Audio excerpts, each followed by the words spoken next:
के आकार का मांसपेशियों से बना एक अंग है। ये एक पंप की तरह काम करता है।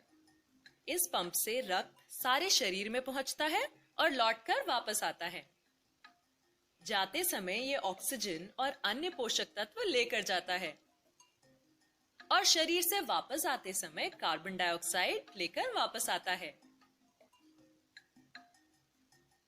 ये आने जाने का चक्कर चलाने के लिए ही ये पंप धक धक करता रहता है।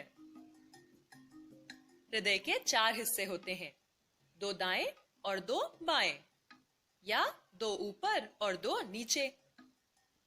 ऊपर वालों को कहते हैं एट्रियम और नीचे वालों को वेंट्रिकल।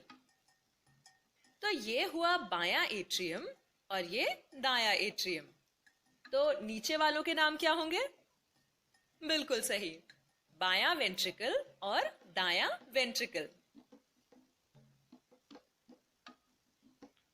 हृदय में रक्त लाने और बाहर ले जाने के लिए मानो पाइप या ट्यूब यानी नलिकाएं होती हैं, जिन्हें रक्त वहनियां कहते हैं। यहां से शुरू होकर पूरे शरीर में रक्त की छोटी छोटी नलिकाओं का एक जाल सा बिछा रहता है। क्या तुम अंदाजा लगा सकते हो कि अगर इन सारी नलिकाओं को जोड़ दो तो कुल लंबाई कितनी होगी? 1,00,000 किलोमीटर के करीब, यानी मुंबई से दिल्ली और वापस के 50 चक्करों के बराबर। यहाँ जो नीले ट्यूब दिखाए गए हैं वो बताते हैं कि इनमें अशुद्ध रक्त है। अशुद्ध का मतलब इसमें ऑक्सीजन कम है।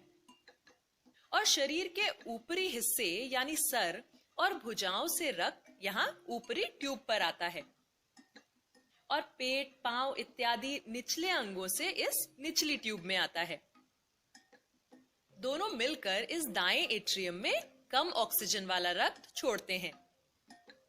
इस एट्रियम का सिर्फ नीचे की तरफ यानी सिर्फ एक तरफा खुलने वाला एक वॉल्व है। ऐसे और भी दरवाजे हैं, इन्हें वॉल्व कहते हैं। ये वॉल्व तभी खुलेगा जब नीचे वाला वेंट्रिकल फैलेगा। तब अशुद्ध रक्त यानी कम ऑक्सीजन वाला रक्त वेंट्रिकल में आ चुका होगा और उसके पीछे वाला वॉल्व बंद हो चुका होगा, यानी वो उल्टा नहीं खुलेगा। लेकिन वेंट्रिकल का ऊपर की तरफ खुलने वाला एक और दरवाजा है।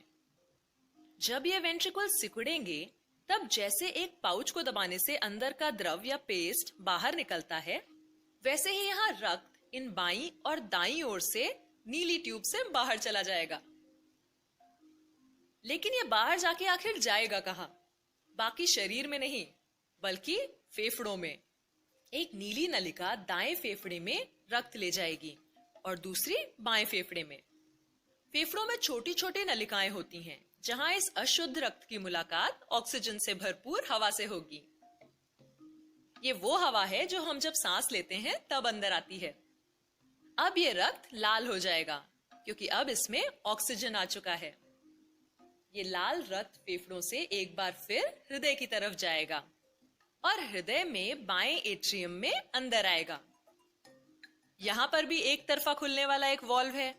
जब वेंट्रिकल फैलेगा तब यह शुद्ध लाल रक्त वेंट्रिकल में खींचा चला आएगा और जब वेंट्रिकल सिकुड़ेगा तब यह ऊपर खुलने वाले वॉल्व से बाहर सिर, भुजाओं के लिए, पेट और पैरों की तरफ जाएगा।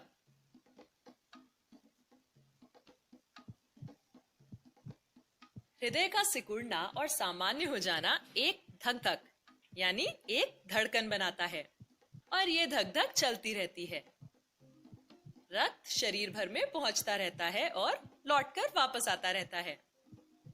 फेफड़ों में जाता है, शुद्ध होता है और फिर चल पड़ता है शरीर भर में ऑक्सीजन और पोषक तत्व पहुंचाने के लिए।